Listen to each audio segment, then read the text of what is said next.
देखिए बेटा, तेरा इनवर्स को समझे कि इनवर्स क्या चीज है। जब हम probability of z lesser than a निकालते हैं तो इसको हम फाई ऑफ a लिखते हैं।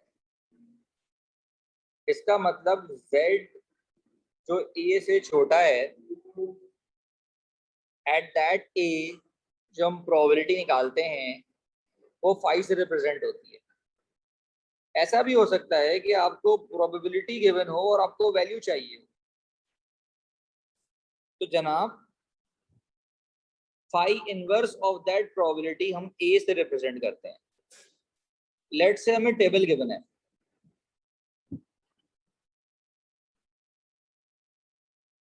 लेट्स से हमें प्रोबेबिलिटी गिवन है 0.5596, तो 0.5596 हम टेबल में ढूंढेंगे। अगर हमें ये नहीं मिलेगा तो हम इससे करीब तर वैल्यू ढूंढेंगे। अक्सर बच्चे कंफ्यूज होते हैं कि हमें देखना किधर है। देखो, जी वैल्यू गिवन हो, प्रोबेबिलिटी निकालनी हो तो टेबल के बाहर देखेंगे बॉर्डर्स में।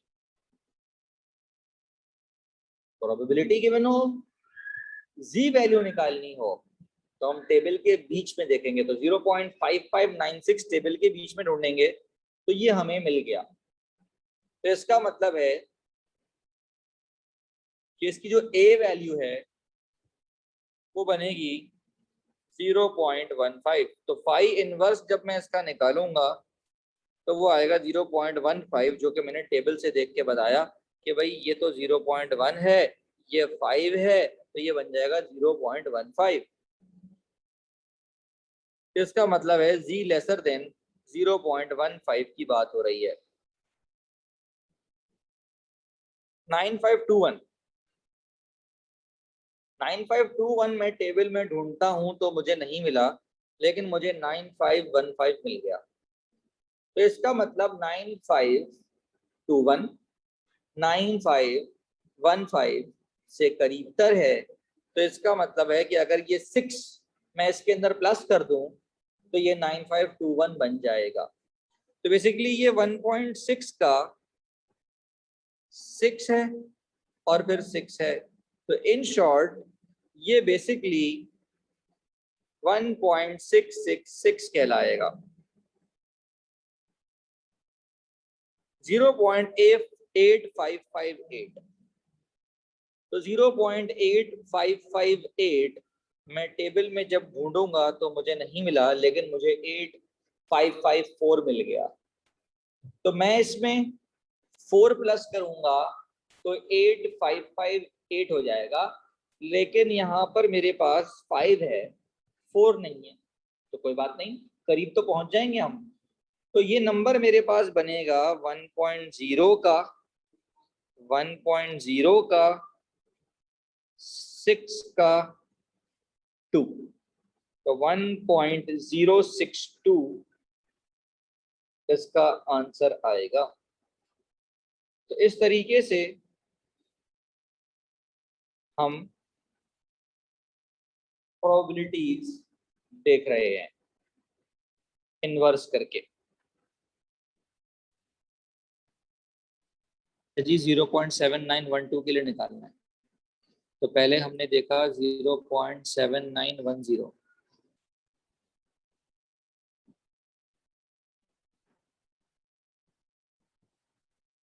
0.7910 मिल गया, और इसके अंदर हम 3 को प्लस करेंगे तो 0.7913 के लिए आ जाएगा। तो ये आंसर कितना आ रहा है? 0.811। इसी तरीके से अब यहाँ पर हमें बोला गया है ग्रेटर देन के लिए। तो ग्रेटर देन की जो प्रोबेबिलिटी होती है वो टेबल में नहीं होती, टेबल में प्रोबेबिलिटी होती है लेसर देन की।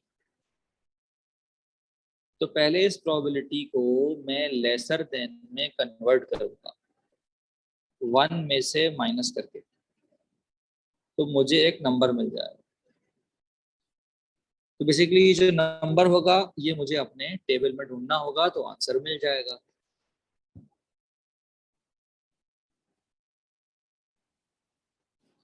तो इनवर्स निकालना है तो वो टेबल से निकल आएगा। लेट से मुझे प्रोबेबिलिटी लेसर देन की तो दी हुई है, लेकिन अब आप ये देखें कि ये जो नंबर है ये 0.5 से छोटा है। तो एक्चुअली 50% प्रोबेबिलिटी होती है मीन के बाद और 50% प्रोबेबिलिटी होती है मीन से पहले। तो बेसिकली ये एक ऐसी वैल्यू है जो 50% से 50% से पहले खड़ी हुई है। तो इसीलिए ये जो प्रोबेबिलिटी है आपको 0.2135 दी गई है। तो अब ये मुझे टेबल में नहीं मिलेगी, ये मुझे टेबल में नहीं मिलेगी। मेरा टेबल शुरू होता है 50% के बाद से। तो मैं अगर इसको नेगेटिव करके लिख लूं, क्यों करके लिख लूं नेगेटिव? क्योंकि मुझे बाय प्रोबेबिलिटी ये बात पता चली कि ये पॉजिटिव वैल्यू नहीं है बल्कि नेगेटिव वैल्यू। तो इसका मतलब कभी भी प्रोबेबिलिटी अगर 50% से कम गिवन है तो इसका मतलब है मीन से पहले की बात हो रही है। तो जी टेबल में मीन 0 होता है। तो हमें ये बात याद है कि जब नेगेटिव की बात होती थी तो हम 1 में से माइनस करते थे। तो 1 जो इधर माइनस हो रहा है, सॉरी ये जो प्रोबेबिलिटी इधर माइनस हो रही है वहां जाके प्लस हो जाएगी। अब ये वैल्यू मैं देखूंगा तो मेरे पास ए का आंसर आएगा, लेकिन मुझे ए का आंसर नहीं चाहिए बल्कि माइनस का आंसर चाहिए। तो इसीलिए मैंने जो यहाँ वैल्यू लिखी वो माइनस में लिखी। तो इन शॉर्ट, अगर कभी प्रोबेबिलिटी 0.5 से छोटी हो तो मैं यहाँ पर नेगेटिव कंसिडर करूंगा, और नेगेटिव कंसिडर करने के लिए फिर उसको 1 से माइनस करूंगा। तो मैं ये भी कह सकता हूँ कि अगर प्रोबेबिलिटी 1 से 0.5 से छोटी हो तो इस वैल्यू को आप 1 में से माइनस कर लें, और माइनस पे करने के बाद यहाँ जो ए है उसको भी माइनस में लिख दें।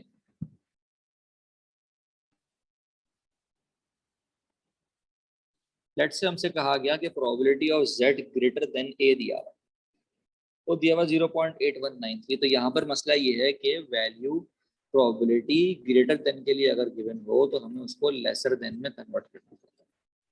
तो जब हम लेसर देन में कन्वर्ट करेंगे तो हमें 1 में से माइनस करनी पड़ेगी प्रोबेबिलिटी, हमने कर दी। माइनस करने के बाद ये जो प्रोबेबिलिटी आई ये 0.5 से छोटी आ गई। जब 0.5 से छोटी आ गई तो मैं दोबारा 1 में से माइनस करूंगा और यहाँ पर इसको नेगेटिव करके लिख लूंगा। तो फिर यहाँ से मेरे पास आंसर आ जाएगा वही टेबल से। तो हमें यहाँ पर कुछ बातें जो समझ में आई, वो क्या बातें समझ में आई मैं ज़रा आपको ब्रीफली क्लियर कर देता हूँ। कि जनाब हमें जो बात समझ में आई वो क्या बात समझ में आई, वो ये बात समझ में आई कि अगर probability z lesser than a की बात हो रही है और ये वैल्यू 0.5 से बड़ी या बराबर है, तो इसका मतलब है कि यूज टेबल। सिर्फ क्या करना है आपको, टेबल यूज करना है। अगर प्रोबेबिलिटी z ग्रेटर देन की गिवन हो और ये 0.5 से बड़ी हो तो पहले आप क्या करेंगे कि इसको कर लेंगे 1 माइनस की फॉर्म में,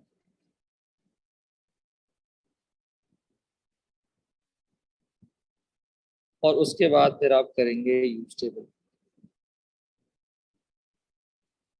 इसी तरीके से अगर probability of z lesser than a आपको 0.5 से छोटी गिवन तो आप इसको 1 में से माइनस कर लें और इसको यहाँ पर आप माइनस a लिख लें। तो फिर जो आप टेबल से वैल्यू निकालेंगे वो खुद तो पॉजिटिव होगी लेकिन आपको नेगेटिव करना पड़ेगा। और इसी तरीके से अगर z ग्रेटर देन a की प्रोबेबिलिटी आपको 0.5 से छोटी गिवन है तो पहले आप इसको 1 minus probability lesser than a की फॉर्म में करेंगे, और फिर क्योंकि ये आंसर आपके पास